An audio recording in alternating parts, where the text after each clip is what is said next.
चांद की रोशनी का तोहफा। आगाज। एक बहुत पुराने जमाने में एक छोटे से गांव में एक अजीब वाकया पेश आया।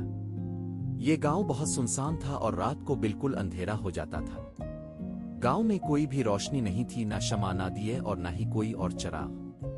लोग रात में घरों में बंद रहते थे और नींद ले लेते थे। लेकिन इस गांव में एक छोटी सी लड़की रहती थी जो अंधेरे से निहायत डरती थी। वो हर रात बिस्तर में लेटी रहती और छत से चांद को देखती रहती। इसे लगता था कि चांद इसे कह रहा है कि वो अकेली नहीं है। रात को चांद की रोशनी इसे हिम्मत देती थी। एक रात इसे एक नया ख्याल आया। किरदारों का तारुफ। इस लड़की का नाम संदर्रा था। वो सिर्फ 7 साल की थी लेकिन बहुत ज़हीन और शुजा थी। संदर्रा के गांव में इसी के साथ एक बुजुर्ग दादी भी रहती थी जिसे सब अमारा भी कहते थे। अमारा दादी बहुत हंसमुख थी और संदर्रा को हर वक्त नई कहानियां सुनाती। गांव में एक छोटा सा महदूद और मस्कीन लड़का भी रहता था जिसका नाम अजान था। अजान संदर्रा का सबसे अच्छा दोस्त था। अजान भी अंधेरे से डरता था और रात को कभी घर से बाहर नहीं निकलता था। गांव के सरबराह का नाम रोहान था। रोहान बहुत हकीम और तजर्बाकार आदमी थे। वो हमेशा संदर्रा और अजान को अच्छी नसीहतें देते थे। मरकजी हिस्सा और चैलेंज।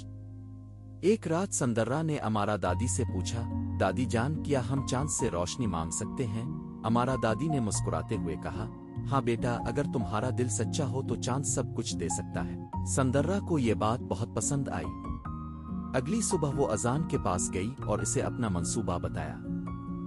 संदर्रा ने कहा, हम चांद से रोशनी मांगेंगे और गांव को रोशन करेंगे। अजान को शुरू में यह ख्याल गलत लगा। वो कहने लगा, ये तो नामुमकिन है, लेकिन संदर्रा हार ना मानी। वो रोहान के पास गई और सब कुछ बताया। रोहान ने संदर्रा के दिल की सफाई देखकर इसे समझाया।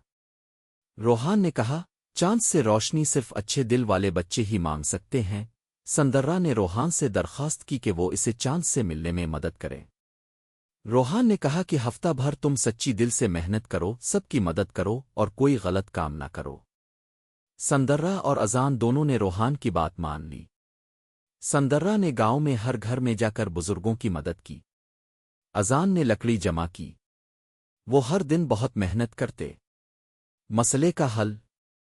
एक हफ्ता बाद रोहान संदर्रा और अजान को पहाड़ की चोटी पर ले गए। वहां सबसे पहले रोहान ने दुआ की। फिर उन्होंने एक खूबसूरत छोटा सा मंदिर बनाया जहां सब ने रोशनी के लिए दुआ की।